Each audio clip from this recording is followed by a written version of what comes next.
In an attempt to create the ultimate value trap bar, Rep has essentially combined two of my favorite trap bars, the Kabuki trap bar and the Eleiko Op and Deadlift bar, to create what they think is the best trap bar. This is the Rep Open Trap Bar. The question is not, is it hyped? The question, does it live up to the claims of the hype? Let's find out today.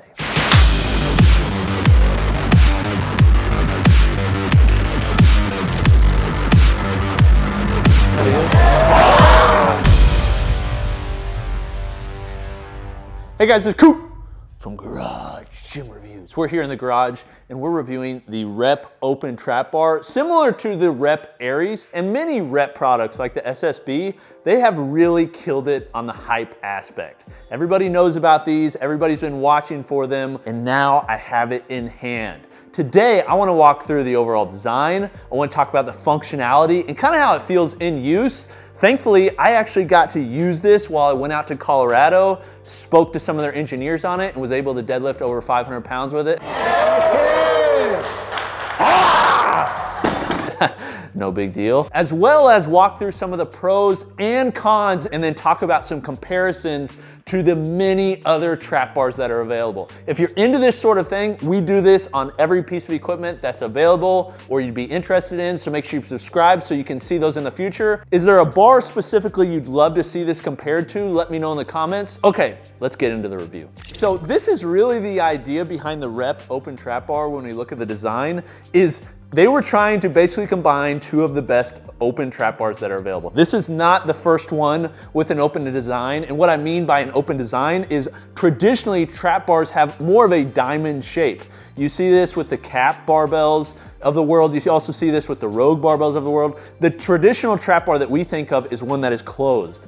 Really what is unique about the open design is there's one side that's left open. The benefit to that is that it opens up the versatility of the use of the piece of equipment. So suddenly you can use it for things that you couldn't with a traditional trap bar, like lunges and things like that. But in addition to that, it also allows you to have a jack stand, which we'll talk about in a moment, how this compares to maybe some others that are out there in that feature. So you don't have to lift up the bar and put the plates on. There's just some minor convenience features, but overall, this style, this open design is really what everybody is making now. If somebody's coming out with a new trap bar, they're coming out with a design that is an open-ended design. It just works. I don't know why it took so long for us to realize that one side open was better, but that's what's available. Now, it does have some downsides, and I'll talk about those a little bit later in terms of just the rigidity and stability of the bar, but really the overarching goal of the bar was to take the Kabuki strength trap bar as well as the Eleiko Op and Deadlift bar, two very expensive bars and two bars that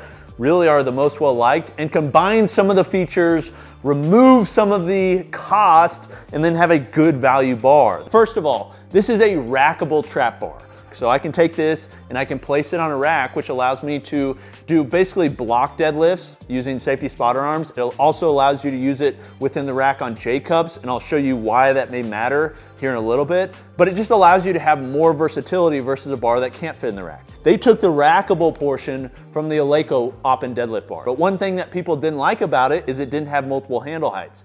And one thing they did like about the Kabuki strength trap bar is it did have multiple handle heights, but it didn't rack. So this combines both of those features that people have asked for. So this one has removable handles. In the similar sense as the Kabuki trap bar, this has multiple height handles, but also multiple widths. And I'll talk about the ones that come with it, the ones that are forthcoming, because I've used the beta versions of the ones that should be coming out if you're looking for those. But this allows you to change these handles both in the width, depending on the width of your body and how wide you want to hold it, but also allows you to change the handles that come with it because they're bolt-on too, which is similar to the Kabuki trap bar. So it takes basically two of the favorite features that are out there, combines it in one into a nice trap bar. So starting at the end, they're using chrome sleeves. These sleeves are an upgrade from the more traditional trap bars that have been on the market for a long time, say the Rogue TB2 that has powder-coated sleeves. It's also an Olympic sleeve. Many times specialty bars have an axle bar sleeve. It's like a Schedule 80 or Schedule 40 pipe. It's bolted together. This is a benefit mainly to the shipping cost. This allows them to put it in a box versus a fully welded unit. I remember when the first Kabuki trap bar came out, it was fully welded goodness. It was awesome when you got it in, but man, shipping was so expensive. They baked the shipping cost into the price, but eventually you pay for it, whether you think it's free or not, you do pay for it. So them having a cheaper shipping cost, being able to put it in a box is a good thing to the consumer, so long as it doesn't affect the longevity and the use of the product. More on that in a moment. Then you have this round bar up front, and this round bar really matters because this is what's going to provide a lot of the stability. This round bar is big enough that it provides rigidity for the bar overall, but also allows you to use it for other movements, whereas something like the Kabuki trap bar with a square tube may provide a little bit more rigidity, but it comes at the cost of not being able to use that for pressing or squatting or some of those other movements that this one allows. Then you have the handles that are removable and use a quick remove system. Now, let me show you kind of how you put the plates on the bar, how it is in use, and talk through the finer points of how I actually use it. Okay, this is kind of how you'd store the bar. Most people, the way I store the other bars that I have that are like this, it's another nice feature. You don't have to hang it up. It can literally stand on its own. And because it's very slim, you can put it up against a wall or something like that. This is also how you load the bar. This is very beneficial. It's standing up. There's UHMW on the bottom, which protects your flooring. It's a nice feature. I'm glad they added it. There's a lot of companies that don't have it. So it's standing up. That then allows you to have enough distance between the sleeve and the floor to load your plate. So as you can see, there's enough distance where it's easy to slide the plate on and you're ready to go. Put the other plate on. And then when you're ready to lift, you just dump it forward. And you can lift either side. So some people like the bar there for like some distance. Other people don't like it. So they like to just lift from this side. You can choose whichever side you lift. You're then ready to go into your deadlift. Now there's a few things I want to point out that you can see from the start. Number one, if you've never used an open trap bar, this is something you're not accustomed to, but balance really matters. An open trap bar that dumps forward or dumps back that you then have to readjust every time is extremely annoying. The Eleiko open deadlift bar, it's balanced.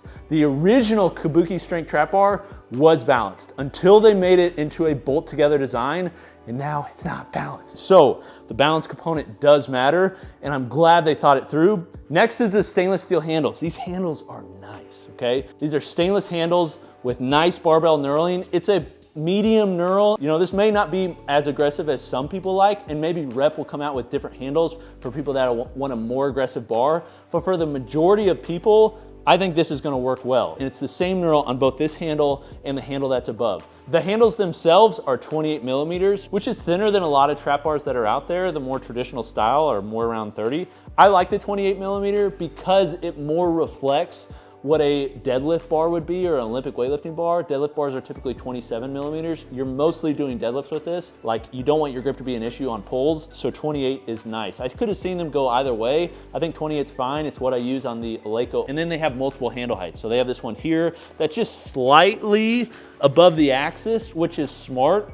So this isn't just in line with the weights. And the reason that matters is it just helps with balance. And then if you use the other side, which is the higher handle, it's even higher. Now, I hope they come out with an option that has an even higher than that. This is rackable, so you could throw it in the rack if you want just to be off the floor even more. But for really tall people or people that really have maybe back issues, just can't get as low, having a higher handle height is very nice. Okay, so that's the deadlift portion, but one thing that's unique about this, one thing they've talked about and said is a secret feature, is this part right here. If you're wondering, why is that knurled? Is that because you can just like use it as a jack and open it up? The reason that's knurled, and I talked to their engineer about this, they watched our videos on some other trap bars and were like, one thing you called out is you wish the trap bars that had rounded bars actually had knurling in the middle so it'd stick on your back. The reason that's nice is because this bar is designed to be used as a camber bar.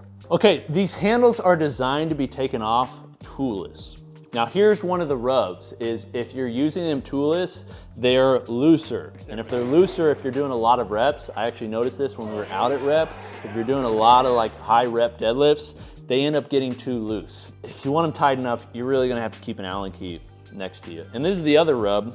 When you're using the Allen key, when you put it in here to undo the bolt, you wanna loosen it some, but it's kinda gets hard once you get too far away because the Allen key will start rubbing into the knurl. So you kinda gotta get it just started, then take it out.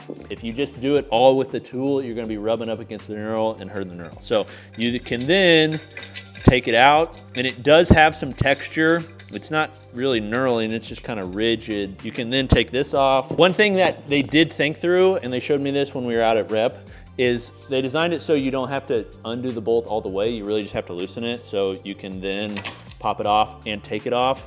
There's these two sections here that go into these holes just to keep it rigid. So when you want to put it back on, you can just put it in like that rather than undoing the bolt all the way.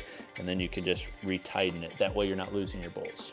And something we've been throwing into new videos is our home gym hacks. And this is a home gym hack specifically with this trap bar, but also one that you really could do with most rounded tube trap bars. One thing that was kind of funny I saw on this, and this is Rep taking shots at Rogue, is on their website they said it is designed to be used on any rack, even wide racks that are 49 inches. But they're right, it does work on a 49-inch rack. This allows you to then be able to squat or press or whatever you want in the rack. So if I want to squat, come here, come out, and then I can squat. And it is used like a camber bar. I would not want to squat with this if it had the handles on it. I noticed that with the Eleiko, the handles were just a little bit close. This one, because the handles are off, provides a lot of distance where I can literally use it like a camber bar. This allows you to have both a trap bar and a camber bar. I really do, I love this feature. Okay, so that's how it works, that's how it's designed. Let me walk through some of my pros and cons. Now I've used this in multiple settings, both at Rep and in my garage. I've used this to deadlift heavy, over 500 pounds. I've also used it in the rack to press as well as to squat. There's just a lot of things I've been able to do with it that you would do in your garage gym, so I can speak to it. And I've also used every other trap bar on the market. Okay, number one, on the pros, it's an open design. Like, open designs are very nice. This is kind of the future of most trap bars. If you're gonna buy a trap bar today, I would probably get an open design. Related to that is just the value proposition. Like, when you compare this to most other trap bars that are on the market, the value is really high. 400 bucks, shipped to your door for an open-ended trap bar with very well thought out features and premium features and just a really good design. Like, there's just, when you look at the alternatives, you got like Eleiko, you got Kabuki, which are nice bars, very nice, and I actually will use those probably over this one. But if you're just buying one trap bar and you just want the best value, this is the same price as the Rogue TB2.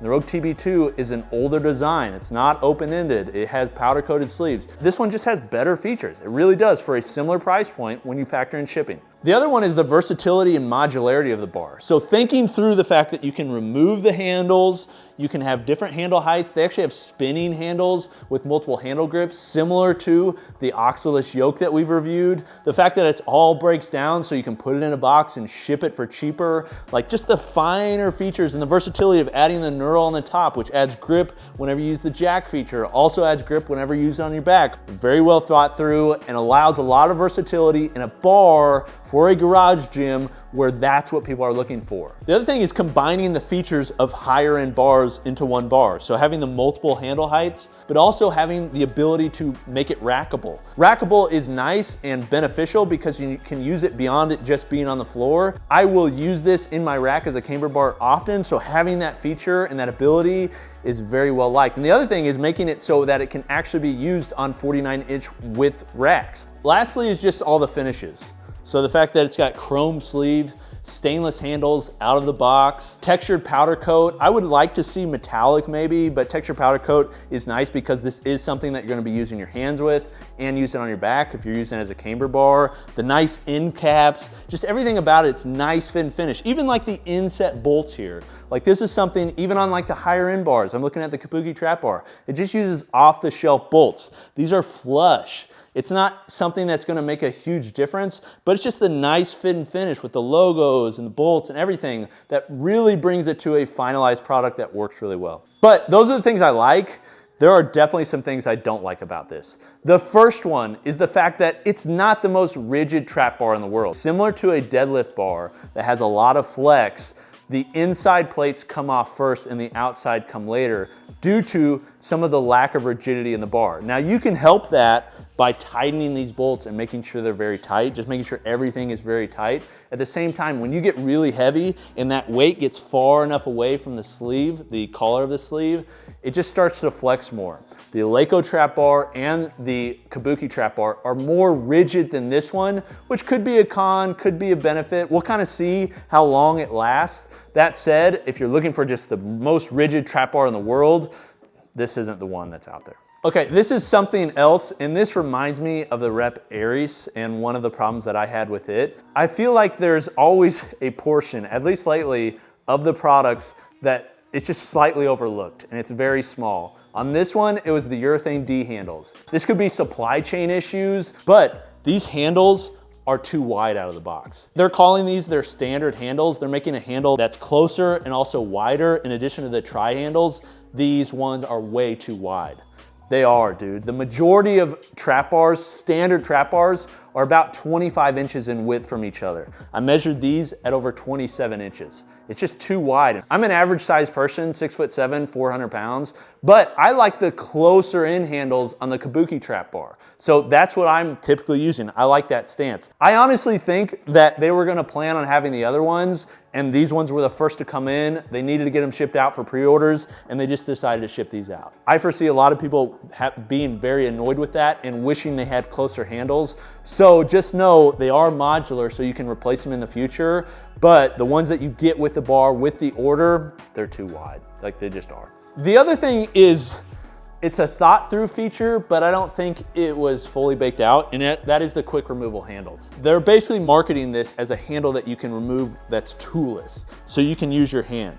But if you don't use a tool, it's kind of hard to get them tight enough where they don't move around, especially after reps. So you're constantly having to tighten them. This is what I wish they would have done. They added this texture on here, but if they would have come with something where I could get some sort of leverage, whether that's like a wing nut or maybe cut out a little bit more so I could fit my finger in. I understand you can't have it too far because you don't want it to run into your hand. So you are dealing with that issue, but in order to make something toolless, like, it needs to both be able to be hand tightened and be tight enough to use, but also be easy enough for me to take it off, and these are not that. So to summarize all of this, from the pros, the cons, the comparison to other bars that are out there, this is the best value open trap bar that's available. Like, it just is. The fit and finish, the design, the functionality, everything about this is very good, and I do recommend it. Now, I really hope they stop sending it with these handles because they're too wide. Like, that's the biggest thing that I want to see them change. I feel like they can easily fix